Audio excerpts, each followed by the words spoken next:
Selamat datang di channel Distrik Info 24. Semoga videonya bermanfaat dan bisa menambah pengetahuan.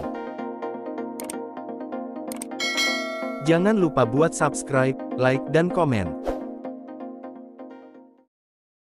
Indonesia tentunya memiliki banyak tradisi yang unik di setiap daerahnya. Seperti tradisi budaya, seni, keagamaan, kepercayaan, dan yang lainnya. Beberapa tradisi tersebut masih tetap dilakukan hingga saat ini. Salah satu tradisi dalam hal keagamaan tersebut adalah tradisi unik saat seseorang menunaikan ibadah haji ke Tanah Suci. Tradisi naik haji biasanya dirayakan dengan penuh kegembiraan, sehingga terkadang melibatkan banyak orang. Berikut 10 tradisi unik naik haji di Indonesia, antara lain. 1. Gentongan atau gentong haji, yang berada di Cirebon. Dalam tradisi ini, masyarakat yang anggota keluarganya berangkat ke Tanah Suci, dengan tujuan untuk menunaikan ibadah haji, akan menyediakan gentong yang berisi air minum, yang diletakkan di halaman rumahnya. Gentong yang digunakan, adalah gentong yang terbuat dari tanah. Masyarakat yang melintas, bisa mengambil dan meminum air, yang tersedia di dalam gentong tersebut secara gratis. Selama 24 jam, gentong tersebut akan selalu diisi dengan air, dan akan dibiarkan terletak di luar rumah, sejak penghuninya berangkat haji.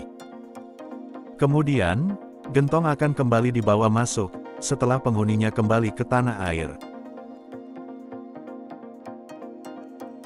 2. Tradisi tepung tawar, yang berada di Riau. Tradisi tepung tawar, merupakan tradisi yang dilakukan dengan cara menepuk-nepukkan bedak pada punggung telapak tangan, dan memercikkan air mawar pada orang yang akan ditepuk tepung tawar. Nama dari tepung tawar ini, berasal dari salah satu bahan, yaitu, tepung beras yang dicampur dengan air. Pada umumnya, tepung tawar ini dilakukan sebagai lambang untuk mencurahkan rasa syukur atas keberhasilan, rasa kegembiraan, dan juga yang lainnya. 3. Tradisi membuat klansah, yang berada di Lombok. Tradisi membuat klansah, merupakan tradisi berupa membuat tenda di depan rumah, bagi calon jamaah haji di Lombok. Dalam membuat klansah, masyarakat setempat melakukannya dengan cara bergotong royong. Biasanya, pembuatan klansah ini mulai dikerjakan setelah selesai Lebaran Idul Fitri, atau sebelum pelaksanaan ibadah haji. Bahan untuk membuat klansah ini, hanya membutuhkan 2 bahan pokok, yaitu, daun kelapa sebagai atapnya, dan bambu sebagai tiangnya. Selesai membuat klansah, masyarakat juga akan membuat gempeng, atau pagar dari bambu, yang digunakan untuk mengelilingi rumah jamaah haji. Pembuatan gempeng ini, menandakan bahwa tempat tersebut, merupakan penanda kediaman jamaah haji, yang sedang menunaikan ibadah haji. 4. Tradisi masyarakat Jeneponto, yang berada di Sulawesi Selatan. Saat melaksanakan ibadah haji, masyarakat Jeneponto mempunyai beberapa tradisi, yaitu, seperti menentukan hari baik di setiap langkah prosesi haji, melakukan manasik khusus bagi individu dan keluarga, hingga pemberian amplop ketika acara walimah safar. Selain itu, juga ada pembacaan barsanji, yang dilakukan beberapa hari sebelum berangkat, dan dilakukan setiap malam Jumat, setelah dilakukannya keberangkatan. Biasanya, pembacaan barsanji ini dilakukan oleh banyak orang, yang terdiri dari keluarga, teman, saudara, tetangga, dan warga setempat.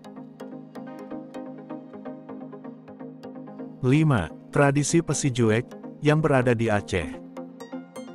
Di Aceh, ada sebuah tradisi yang akan dilakukan terlebih dahulu, sebelum pelepasan calon jamaah haji ke Tanah Suci, yaitu, Pesijuek. Hingga saat ini, proses Pesijuek masih dipertahankan dalam adat Aceh. Biasanya, proses Pesijuek dilakukan menggunakan daun cocor bebek, atau yang disebut juga dengan onseuni juek, dengan sejumlah dedaunan lainnya yang telah disatukan sebelumnya. Sesekali, onseuni juek ini dicelupkan di wadah plastik, kemudian dipercikan ke semua jamaah haji. Orang yang dipercaya untuk memimpin tradisi ini, akan terlebih dahulu membaca basmalah serta doa, kemudian diakhiri dengan makan nasi ketan. 6. Tradisi Walimatus Safar, yang berada di Jawa Barat. Biasanya, sebelum keberangkatan calon jamaah haji ke Tanah Suci, calon jamaah haji yang berasal dari Jawa Barat, akan melakukan acara Walimatus Safar. Selain sebagai ungkapan rasa syukur, tradisi Walimatus Safar ini juga dilakukan sebagai wahana dalam menjalin silaturahmi antara para calon jamaah haji dengan masyarakat setempat. Dalam acara tersebut, para warga akan bersilaturahmi ke rumah calon jamaah haji dan akan disajikan jamuan berupa makanan oleh tuan rumah. Selain melakukan Walimatus Safar, calon jamaah haji juga akan melakukan ziarah kubur. 7. Tradisi Selamatan, yang berada di Madura. Selamatan merupakan suatu bentuk acara syukuran dengan mengundang beberapa kerabat atau tetangga. Secara tradisional, acara syukuran dimulai dengan doa bersama, dengan duduk bersila di atas tikar, dengan posisi melingkari nasi tumpeng. Bentuk tradisi yang dilakukan oleh masyarakat Madura lainnya adalah argi tangi, rande telo, pengajian, hingga konvoi pengantaran dan penjemputan. Diperkirakan bahwa biaya prosesi tradisi haji ini bisa mencapai lebih besar dari biaya menunaikan ibadah haji. Walaupun begitu, para calon jamaah haji tidak merasa keberatan mengeluarkan biaya dalam jumlah yang besar. 8. Tradisi Selamatan, yang berada di Banjar. Tradisi ibadah haji yang terdapat pada masyarakat Banjar, akan dilakukan sebanyak 3 kali, yaitu, sebelum berangkat ke Tanah Suci, saat haji, dan setelah pulang dari naik haji. Sebelum berangkat haji, biasanya, calon jamaah haji akan menggelar selamatan, dengan cara mengundang semua sanak family, ulama, dan tetangga untuk berdoa bersama. Hal ini, dilakukan untuk memohon keselamatan untuk calon jamaah haji, yang akan beribadah ke Tanah Suci, dan dipertemukan kembali dengan keluarganya, dengan kondisi selamat. 9. Tradisi syukuran atau tasyakuran, yang berada di Lebak, Banten. Makna dari proses melakukan tasyakuran, adalah, orang yang banyak melakukan amal perbuatan, tentunya, ibadah yang dilakukannya akan dimudahkan. Hal ini, dikarenakan, ada banyak orang yang mendoakannya. Tradisi tasyakuran ini, salah satunya merupakan tradisi yang dilakukan masyarakat Lebak, Banten. Salah satunya, ada di Desa Citorek. Terkadang, meskipun biaya tasyakuran bisa melebihi dari biaya untuk berangkat haji, namun, hal tersebut tetap dilakukan sebagai ucapan rasa syukur, dan juga diniatkan untuk berbagi ke yang lain. 10. Mandi Ruqyah, yang berada di Indramayu. Tradisi mandi Ruqyah, dimaksudkan agar dapat membersihkan diri secara lahir dan batin. Biasanya, saat mandi Ruqyah, akan dibacakan ayat-ayat suci Al-Quran. Mandi Ruqyah ini, menjadi simbol kepasrahan manusia dari segala luput dan salah, yang telah dilakukannya selama ini.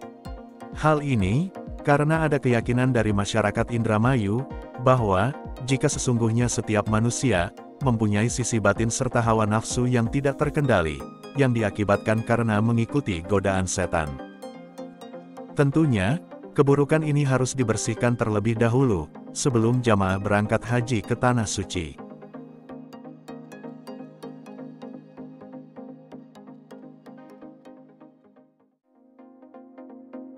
Gimana videonya? Bermanfaat dan seru ya? Jangan lupa buat nonton video yang lainnya.